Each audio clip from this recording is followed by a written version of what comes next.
कल के विषय में कुछ पूछना है?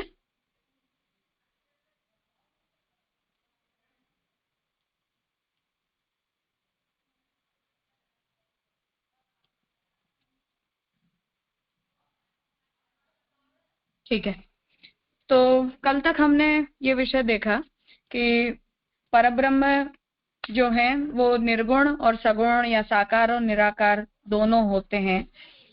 इसका निरूपण करने के बाद श्री कृष्ण ही परब्रह्म है, इस विषय को श्री लालू भट्ट जी ने सिद्ध किया और अंत में ये बात कही कि भगवान ने हर स्थान पर अवतार रूप में अपनी परब्रह्मता को दिखाया है।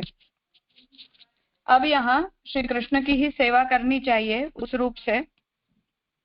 जब परब्रह्म का ज्ञान हो जाता है, परब्रह्म के स्वरूप का ज्ञान हो जाता है, तब फिर परब्रह्म के प्रति निष्ठ होकर सेवा परायण होना ये मनुष्यों का धर्म बनता है। उस दृष्टि से यहाँ कृष्ण सेवा की इति कर्तव्य रूपता का निरूपण कर रहे हैं। तस्य कृष्णस्य सेवा कार्या, उस कृष्ण की सेवा करनी चाहिए। परम ब्रह्म एतद्यो ध्यायति रसति भजति सो अमृतो भवति। जो ये परब्रह्म का ध्यान करता है, जो इसके रस का भोग करता है, जो इसकी भक्ति करता है, वो अमृत रूप होता है। तम ध्यायेत तम भजेत तम रसेत, उस ब्रह्म का ध्यान करो, उसका भजन करो, उसके रस का भोग करो। एको वशी सर्वगः कृष्णः ईड्य एकोऽपि सन् बहुधा यो विभाति तम पीठगम ये तु भजन्ति नित्यम तेषां सिद्धि शाश्वती नेतरेषाम। ये जो भगवान सबको वश में रखने वाले, वो एक ही कृष्ण एक होने पर भी बहुत होने के रूप में दिखाई देते हैं। उनका जो भजन करता है वो नित्य उनकी सिद्धि को प्राप्त करता है। मधुद्विट सेवानुरक्त इति श्रुतेः भज सेवायाम, भज शब्द का जो प्रयोग होता है वो सेवा के लिए होता है। इति धातु अर्थात, तो भक्ति में जो भज धातु है उसका अर्थ है सेवा। तज्जन्म तानि कर्माणि तदायुस्तन्मनो वचः नृणाम ये नहीं विश्वात्मा सेव्यते हरिरीश्वरः। तो तज्जन्म तानि कर्माणि, इस जन्म में हमारे जितने भी कर्म हैं वो सारे भगवान में युक्त मन होकर, अर्थात अपने मन को भगवान में लगाकर हमें करने चाहिए।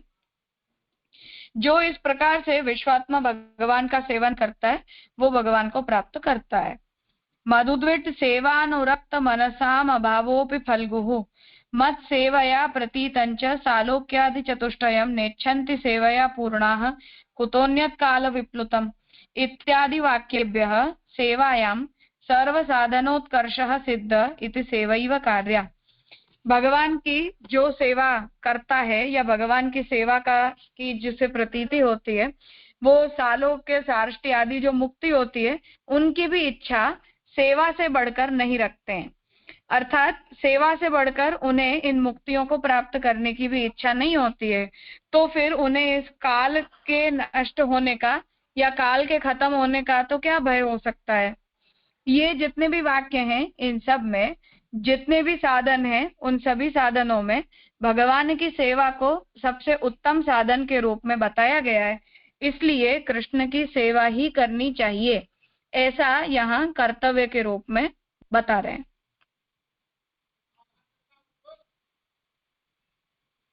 कुछ पूछना है?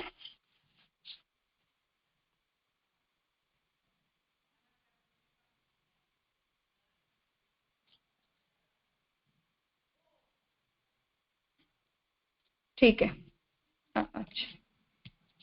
हाँ प्रणव भाई। प्रणाम राजा।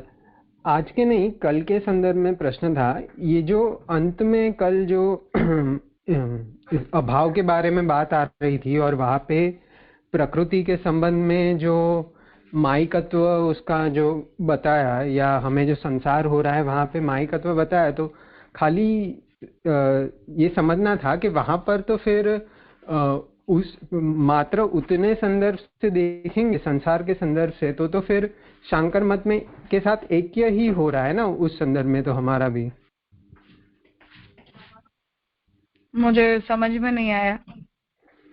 अर्थात जहाँ पर हम संसार को मिथ्या कह रहे हैं और वहां पर हाँ शांकर मत से तो वो सर्व प्रपंच को भी मिथ्या कह रहे हैं और डेफिनेटली संसार को भी मिथ्या कह रहे हैं। तो उस संदर्भ में खाली संसार के मिथ्यात्व में तो वहां से एक मत होंगे ना हम। हाँ, संसार को मिथ्या कहने में हमारा वही पॉइंट है। पर फर्क फिर वहां पे ये होगा कि उनका जो मायकत्व है वो मतलब हम ब्रह्म की शक्तितया देख रहे हैं और वो उससे पर देख रहे हैं उसे। हाँ बिल्कुल। और जो कल हितेन भाई बात कर रहे थे वैसे वहां पर भी हम अगर माइक है या कोई भ्रम भी हो रहा है तो उसे ब्रह्म के एक फैसेटतया देखेंगे, भले माइक उतने सेंस में हो माइक हो फिर भी, पर शांकर में वो वैसे ना देखकर उसे अनिर्वचनीय शक्ति जो माया है उससे जनित देखेंगे। हाँ बिल्कुल। जी राजा, प्रणाम।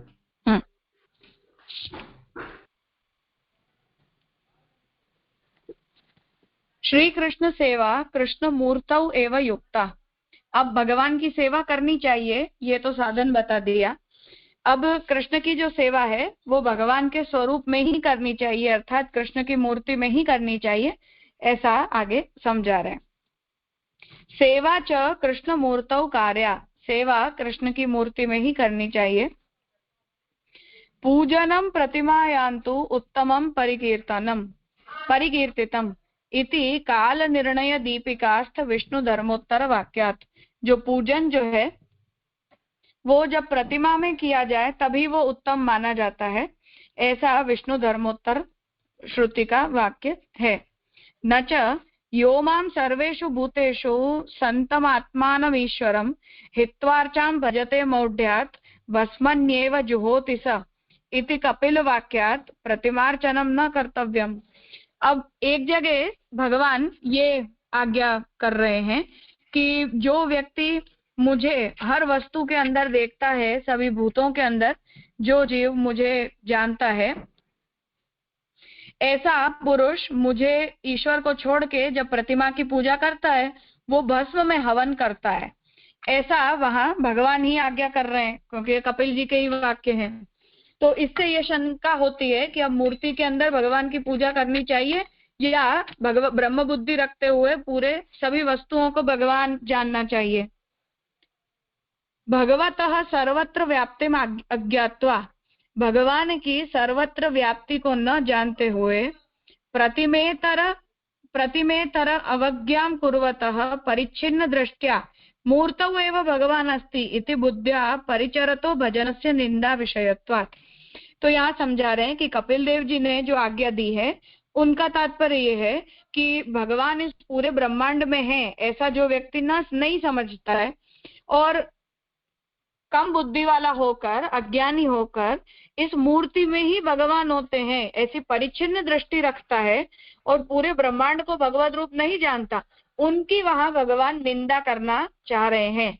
इसलिए वहां तात्पर्य प्रतिमा में पूजन को बुरा बोलने में नहीं है, परंतु जब हम प्रतिमा में पूजा करते हैं तो भगवान उस प्रतिमा के अंदर परिच्छिन्न है ऐसा नहीं समझना चाहिए, परंतु भगवान तो पूरे ब्रह्मांड में व्याप्त हैं, इसलिए इस प्रतिमा में भी विराजते हैं, ऐसा भाव रखते हुए प्रतिमा का अर्चन करना चाहिए।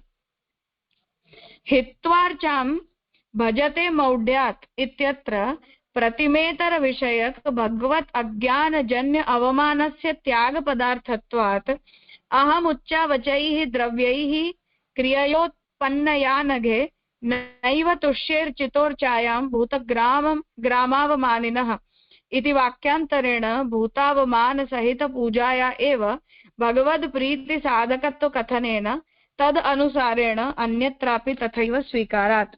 तो उसके लिए यहाँ इस बात को समझा रहे कि भगवान जो है वो वहां ये कहना चाह रहे हैं कि हमें इस पूरे ब्रह्मांड को भगवद रूप जानना चाहिए, और वही भगवान फिर से इस बात को कह रहे कपिल देव जी ही अहम उच्चावचई द्रव्य ही, वहां भगवान फिर से इस बात को कह रहे हैं कि जो जीव है वहां हित्वा और मौढ्यात् ये जो दो पद का प्रयोग किया है वहां ये बात समझनी चाहिए कि मूर्ति पूजा का भगवान निषेध नहीं कर रहे हैं, परंतु जो मूढ़ है अर्थात जो कम बुद्धि वाला है, संकुचित दृष्टि वाला है, उसे अब्रह्मात्मिका बुद्धि से सेवा करने की मना कर रहे हैं कि पूजा ब्रह्मात्मक ज्ञान के द्वारा होनी चाहिए।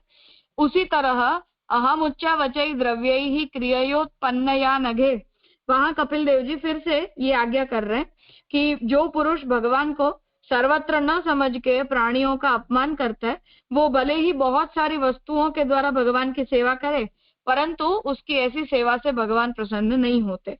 तो यहाँ भी भगवान इस बात को कह रहे हैं कि ऐसी जो परिच्छिन्न दृष्टि है, अर्थात जिसमें हम प्रतिमा के अंदर तो भगवान को जानते हैं परंतु जगत के पदार्थों में भगवान को नहीं मानते हैं, या भगवान की ब्रह्म रूपता या व्यापकता या अपरिच्छिन्नता को नहीं समझते, ऐसा पूजन भगवान को प्रसन्नता प्रदान करने वाला नहीं होता है।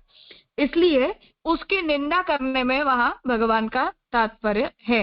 इस प्रकार से अन्य स्थानों पर भी समझ लेना, अर्थात इसी प्रकार से प्रतिमा के अर्चन के संबंध में व्यवस्था समझनी चाहिए।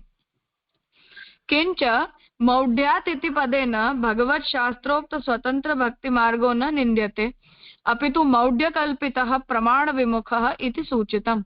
और मूढ़ता इस पद का अर्थ ये नहीं है कि भगवान ने शास्त्र में जिस प्रकार की भक्ति बताई है उसके करते कोई स्वतंत्र भक्ति करे उससे भगवान बुरा बोल रहे हैं, पर मूढ़ पद का अर्थ है कि जो प्रमाण विमुख हो, अर्थात वेद विरुद्ध कोई प्रकार हो, उस प्रकार की मनः कल्पित भक्ति यदि कोई जीव करना चाहता हो तो ऐसे जीव को वहां भगवान मूढ़ कह रहे हैं कि ऐसी भक्ति भगवान को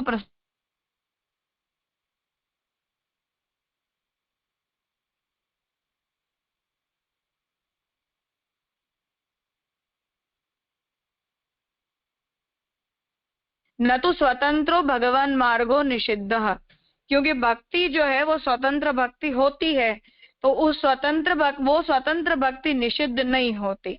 सगुणातीतः इति एकादशे वक्ष्यन्ते मन निकेतन तो निर्गुणम इत्यादि भी, क्योंकि भगवान का जो स्थान और भगवान स्वयं, भगवान तो निर्गुण होते हैं।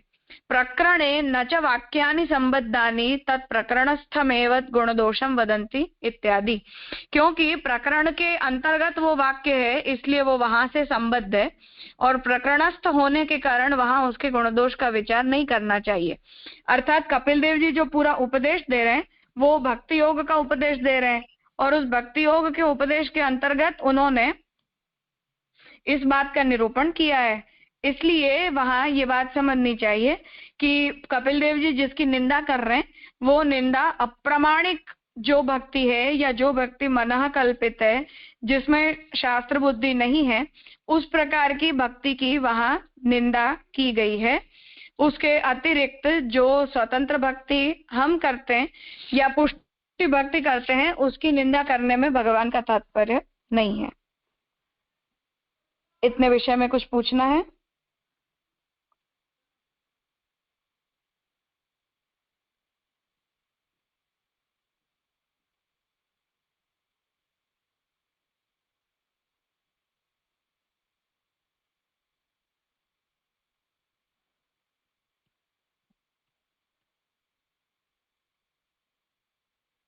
ठीक है।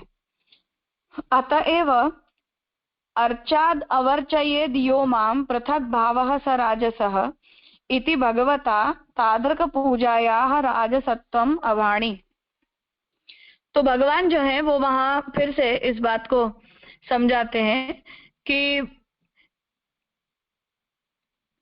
जहां जो भी जीव भगवान को भेद दृष्टि रख के भगवान की सेवा करता है, अर्थात भगवान को अलग जानता है अपनी आत्मा के रूप में या ब्रह्मांड में समाहित तत्व के रूप में, या जगत को ब्रह्मात्मक न समझते हुए भगवान को इन सब से अलग जानकर जो भगवान की भक्ति करता है वो राजस भक्ति करता है। इति भगवता तादृक पूजायाः राजसत्वम अवाणी।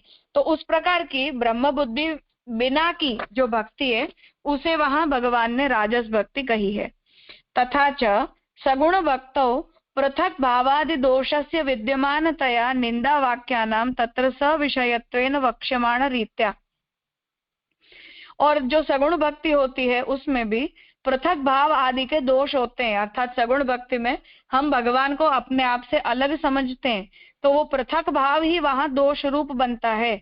और इसीलिए निंदा वाक्यों के द्वारा सविषयत्वेन उसकी निंदा की गई है कि सगुण भक्ति अच्छी नहीं होती, क्योंकि वहां पृथक भाव बना रहता है। सर्वरूपो भगवान सर्वत्र च भगवान, भगवान सर्वरूप होते हैं, भगवान सर्वत्र होते हैं। इति बुद्ध्या परिचरतः सेवायां निर्गुण भक्ति रूपायां न किंचित दूषणम। पर भगवान सर्वरूप होते हैं, भगवान सर्वत्र होते हैं, इस प्रकार की बुद्धि से जब भगवान की सेवा की जाती है तो वो निर्गुण भक्ति होती है, और ऐसी निर्गुण भक्ति में कोई प्रकार का दोष नहीं होता। अन्यथा श्री कृष्णोद्धव संवादे मूर्ति पूजा विधेय वैयर्थ्यम स्यात्, वरना तो जो भगवान और उद्धव जी का एकादश स्कंद में संवाद है, वहां जो भगवान ने उद्धव जी को भगवान की मूर्ति की पूजा करने का प्रकार बताया है, वो प्रकार व्यर्थ हो जाता अगर मूर्ति पूजा भगवान को, प्रतिमा में अपना पूजन भगवान को अपेक्षित नहीं होता, तो भगवान उद्धव जी को वो बात बताते ही नहीं। मूर्ति पूजा विधायकानि तंत्र स्मृति पुराण वाक्यानि च कुप्येरन, और मूर्ति पूजा का विधान करने वाले तंत्र स्मृति और पुराण के जितने भी वाक्य हैं वो सब भी बेकार हो जाते। एतेनैव अर्चायामेव हरये पूजाम यह श्रद्धये हते च तद्भक्तेषु चान्येषु सबक्तः प्राकृतः स्मृतः इत्यादीनि व्याख्यातानि। तो एकादश स्कंद में ही भगवान इस बात को समझा रहे हैं कि इसीलिए जो अर्चा में, अर्थात कि जो पुरुष भगवान को प्राप्त करने के लिए प्रतिमा में भगवान की श्रद्धा से पूजन करता है, परंतु अपनी अज्ञानता के कारण भगवान के भक्तों में गाय ब्राह्मण वगैरह पदार्थों में भगवान की पूजा नहीं करता है, वो जीव जो है वो प्राकृत होता है, अर्थात वो जीव मूर्ख होता है, उसकी भक्ति उत्तम नहीं होती है, ऐसा वहां भगवान कह रहे हैं। न तद भक्तेषु च अन्येषु इति उक्त्या मूर्ति इतर स्थले भगवद अवज्ञाजन्य अवमानस्यैव स्फुटीकरणात्। तो न तद भक्तेषु न अन्येषु, तो यहाँ भी भगवान इस बात को कह रहे कि जो जीव भगवान सर्वत्र है ये नहीं जानता है, इसीलिए प्रतिमा के अतिरिक्त जो भी जगत के पदार्थ हैं उन सब का जो अपमान करता है, वहां उसकी भक्ति निंदित बनती है, वो भक्ति उत्तम नहीं रह जाती है। परंतु भगवान सब जगह है, ये ज्ञान के द्वारा भगवान की प्रतिमा को भी जो आदर देता है और प्रतिमा के अतिरिक्त जगत के जितने भी पदार्थ हैं उन सब का भी भगवान के ही रूप होने के रूप में आदर करता है, उसकी तो भगवान प्रशंसा करते हैं। एवं सति सर्वत्र भगवान अस्ति इति ज्ञात्वा, इस प्रकार सब जगह भगवान ही है ऐसा जानकर सर्वेषाम अवमानम अकुर्वता, किसी का भी अपमान किए बिना भगवान मूर्तिम परिचरता क्रियमाणम, भगवान की मूर्ति की परिचर्या करते हुए भजन करना चाहिए। भजनम निरवध्यमेव। तो तात्पर्य यहाँ ये है कि भगवान की जो उपासना है वो भगवान की प्रतिमा में ही करनी चाहिए, और उस प्रकार की जो भक्ति है उसमें प्रतिमा ही भगवान होती है ऐसा नहीं, परंतु प्रतिमा के अतिरिक्त ये ब्रह्मांड के जितने पदार्थ होते हैं वो सब भी भगवान ही होते हैं। इस प्रकार से भगवान के स्वरूप को जानते हुए हमें प्रतिमा के अंदर भगवत बुद्धि का भाव रखते हुए भगवान की उपासना करनी चाहिए। साधन प्रकरण के अंदर जहाँ श्री महाप्रभु जी ने भगवान की भक्ति का प्रकार समझाया है, वहां भी महाप्रभु जी साकार व्यापकत्वाच्च, वहां भी महाप्रभु जी इस बात को कहते हैं कि भगवान सर्वत्र व्याप्त है, इसलिए जिस प्रतिमा के अंदर या जिस मूर्ति के अंदर भी हम भगवान की पूजा सेवा करना चाहते हैं उसके अंदर भी भगवान व्याप्त हैं, उस भाव से भगवान की सेवा करनी चाहिए। तो भगवान की जो उपस्थिति है वो वस्तुतः सर्वत्र होती है, और ऐसी सर्वत्र उपस्थिति जानकर जो जीव भगवान की भक्ति में प्रवृत्त होता है वो भक्ति ही उत्तम प्रकार की होती है, ऐसा यहाँ निरूपण कर रहे हैं। हाँ बोलो भार्गव। प्रणाम राजा। राजा, ये जो कपिल जी का जो भक्ति प्रकरण में जो डिफाइन करते हैं निर्गुण भक्ति, राजस भक्ति, और वहाँ पे जो बात आती है कि ऐसा कोई व्यक्ति है जो सिर्फ मूर्ति पूजा करता है तो वो वो अच्छा नहीं है, मीन्स वो वहां पे कहते हैं। तो इसका ये कोई मीनिंग निकलता है कि भगवान सभी जीवों में भी हैं, तो फिर जीव सेवा या लोक सेवा भी एक प्रकार से प्रभु भक्ति ही है, या वैसे भी प्रभु भक्ति हो सकती है, ऐसा इसका कुछ मीनिंग निकाल सकते हैं? नहीं नहीं, यहाँ उस दृष्टि से ये बात नहीं कही जा रही है। यहाँ तो बस ये कहा जा रहा है कि केवल प्रतिमा में पूजन की जो निंदा की गई है, उन निंदा वाक्यों की संगति कैसे करी जाए, उस दृष्टि से ये कहा गया है कि ब्रह्मात्मक बुद्धि पूर्वक किया जाना चाहिए। अब्रह्म बुद्धि से सर्वत्र अब्रह्म बुद्धि और प्रतिमा में ही भगवत बुद्धि, ऐसी भक्ति निंदा पात्र होती है, क्योंकि फिर अल्टीमेटली वो अच्छी गति, अच्छे स्थान पर भगवान के महात्म्य में वो परिवर्तित नहीं होती है। जी राजा। क्योंकि मोस्टली हम ऐसे देखते हैं कि हम जो भी पूजा जितना भी हो सके, जैसे जो एक भगवत भक्त का भी एग्जाम आता है, तो अपने घर से बाहर ही नहीं निकले हैं, सिर्फ घर में ही रहे हैं पूरा मोस्ट ऑफ द लाइफ। तो वहाँ पे भी लाइक बाकी दुनिया से डिस्कनेक्ट होके भगवत भक्ति का जो महात्म्य वहाँ पे दिखलाया है। तो फिर ऐसे सोचे तो हमको वहाँ जो वैराग्य प्रकट किया जाता है या जो आसक्ति भगवान में हो जाने के कारण हम भगवान के अतिरिक्त सभी पदार्थों में से अपनी आसक्ति को छुड़वा लेते हैं, वो जो भक्ति का शेड प्रेम, आसक्ति और व्यसन में प्रकट होता है, जिसके कारण जीव को भगवत सेवा के अतिरिक्त कुछ अच्छा नहीं लगता, वो एक अलग बात है। परंतु सिद्धांततः हम सब वस्तुओं को ब्रह्मात्मक न जान पाए, ये प्रॉब्लमेटिक है। जी राजा। और अगर हम जान भी पाए, लाइक कभी राजा, आपका आवाज थोड़ा कट हुआ है। हाँ, मैंने ये कहा कि सिद्धांततः हमें ये बात पता होनी चाहिए, पर अब ब्रह्म ज्ञान संबंधी अज्ञान के कारण जो जीव की प्रवृत्ति होती है, उनकी निंदा करने में ही भगवान का तात्पर्य है। जी राजा।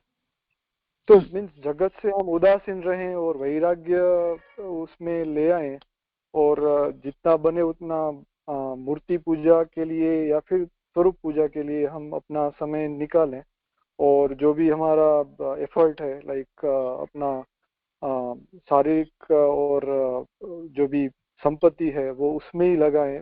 उसका महत्व किसी भी जन सेवा या किसी भी और चीज से ज्यादा है, ऐसे हम हमेशा सुनते हैं, राइट? तो वो उसका मीनिंग ऐसा नहीं है कि हम बाकी सभी चीजों में ब्रह्म भाव नहीं कंसिडर करते, मगर सिर्फ उतना है कि हम अपना जो फोकस है वो अनन्यता भक्ति में लगाना चाहते हैं, इसलिए हम वो करते हैं। हाँ हाँ, वो एक अलग दृष्टिकोण से किया, मतलब आने वाला माइंडसेट है। जी राजा।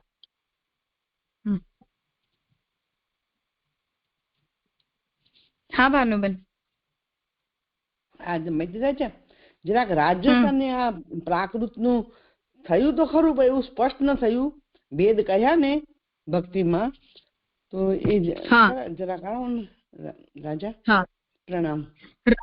राजस भक्ति के लिए तो ये बात कही कि जो प्रकार की भक्ति में हमारे अंदर ब्रह्मात्म बुद्धि प्रकट न हो और जो भक्ति में उच्च नीच के भाव बने रहें, उस प्रकार की भक्ति को राजस भक्ति कहा गया है।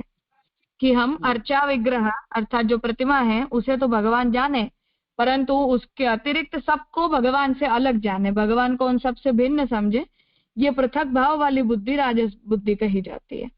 और अर्चायामेव हरये पूजाम यह श्रद्धये हत्ते न तद भक्तेषु न च अन्येषु। तो जिन लोगों का अर्चा विग्रह के अंदर तो भगवान भगवत परक बुद्धि होती है, परंतु भगवान के भक्तों को जो भगवत रूप नहीं जानते, उन लोगों की द्वारा की जाने वाली भक्ति को प्राकृत भक्ति समझनी चाहिए। बात ये हुई ना कि एक जगत में भी और भगवान के भक्तों में भी, दोनों में ब्रह्मात्मक बुद्धि होनी चाहिए, ऐसा निकला? हाँ बिल्कुल, पूरे जगत में ब्रह्मात्मक बुद्धि होनी चाहिए। जगत के साथ साथ एडिशनली गाय, ब्राह्मण, गुरु में ब्रह्म बुद्धि होनी चाहिए, और फिर अल्टीमेटली जितने भी पदार्थ हैं उनमें ब्रह्म बुद्धि रखते हुए प्रतिमा को ब्रह्म जानकर उनकी भक्ति करनी चाहिए। इतना न हो तो राख में होम है, क्यों ना? हाँ बस बिल्कुल। हाँ। ब्रह्म बुद्धि, हाँ, ब्रह्म बुद्धि रखे बिना प्रतिमा की कोरी पूजा जो है वो भस्म में होम करने के समान होगी, क्योंकि उसमें हमने भगवान के स्वरूप को जाने बिना ही भक्ति की है। तो यहाँ तामस नहीं कहे, प्राकृत कहे, क्यों? कारण क्या? ये तो तामसता है ना? नहीं, तामसता तो वो होती है कि जिसमें हमारा द्वैत भाव स्थिर हो कि हाँ सब कुछ भिन्न ही होता है। यहाँ तो अज्ञान है ना। जी जी जी जी जी, सरस, फाइन, भले। हाँ, प्रणाम राजा। हाँ स्वाति बहन। हाँ राजा, यहाँ जो एवं सति सर्वत्र भगवान अस्ति इति ज्ञात्वा सर्वेषाम अवमानम अकुर्वत, तो ये जो अवमानम अकुर्वत मीन सर्वे में अवमान यानी ध्यान नहीं रखना या मान नहीं और प्रवृत्त नहीं होना ऐसा, और भगवान मूर्ति की परिचर्चा में फोकस करना, क्रियमान करना, वही बात है। तो अवमान वो नेगेशन के सेंस में है ना, अकार से। हाँ। राजा, और ये जो आपने अभी समझा, अर्चायाम एवं हरे पूजाम यह सद्य हते न दत्त भक्तेषु, तो अब भक्त में यहाँ खाली भक्त की बात करी है। यद्यपि आपने समझाया कि सभी जगत जागतिक पदार्थ में ब्रह्म बुद्धि रखनी, वो तो अभी फलोन्मुख अवस्था होगी या फलावस्था की बात है, पर भक्त में तो विशेष ठाकुर जी आग्रह करेंगे, अगर भक्त में जो ये बुद्धि नहीं है, भक्त से या उन्हें कोई द्वेष है तो प्रभु को दुख देने वाली बात है। तो फिर भक्त कैसे ये जानना कि ये भक्त है? मीन्स वो एक प्रश्न, एक संशय खड़ा हो जाएगा ना, कि यानी प्रश्न राधा, संशय के बजाय प्रश्न कि भाई सच्ची बात है भक्त में ऐसी बुद्धि नहीं रखनी, पर भक्त जानना ये सांप्रत समय में तो नहीं, वो तो सही बात है, पर यहाँ तो वो थोड़े वाइडर पर्सपेक्टिव में लालू भट्ट जी कह रहे हैं कि पूरे जगत की ब्रह्मात्मकता का बोध हमें होना चाहिए। भगवान सब कुछ बने हैं, जो इसीलिए मैंने वो महाप्रभु जी का ही वचन कहा, साकार व्यापकत्वात् च सर्वत्र तत्र च स्थितम। तो भगवान सर्वत्र रहते हैं, इसलिए मूर्ति में भी रहते हैं। ऐसी बुद्धि से हमें प्रतिमा का पूजन भगवान के रूप में करना चाहिए। तो वो पर्सपेक्टिव से ही ये पूरा विवेचन है, ये उनका विषय वाक्य है। जी राजा, क्लियर, थैंक यू।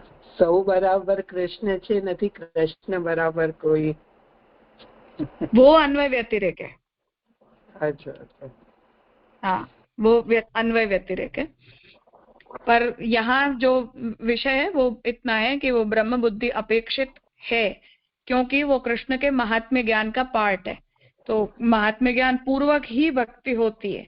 तो जब तक हमें भगवान की ब्रह्मता का, व्यापकता का ज्ञान नहीं है, तब तक यदि हम भक्ति करते हैं तो भगवान के स्वरूप को जाने बिना करते हैं, बस उसी की निंदा की जा रही है। लाइन पे। हाँ,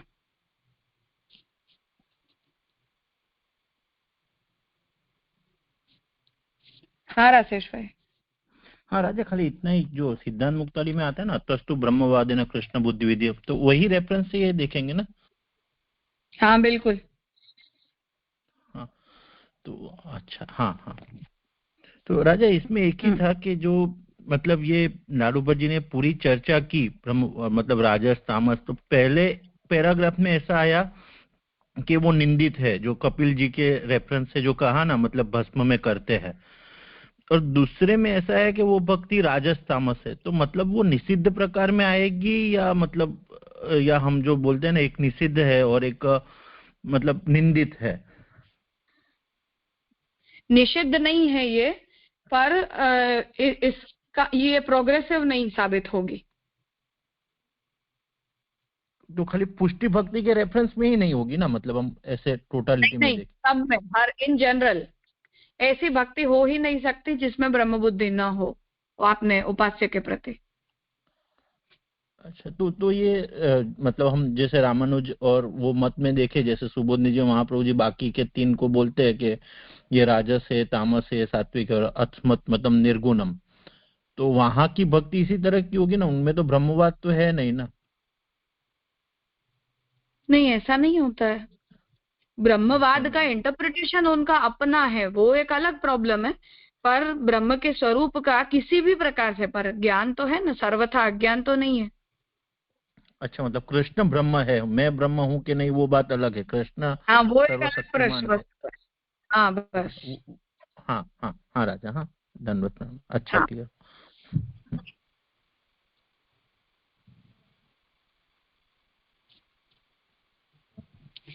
ठीक है, तो आज यहाँ रखते हैं, आगे का विषय नेक्स्ट वीक कंटिन्यू करेंगे।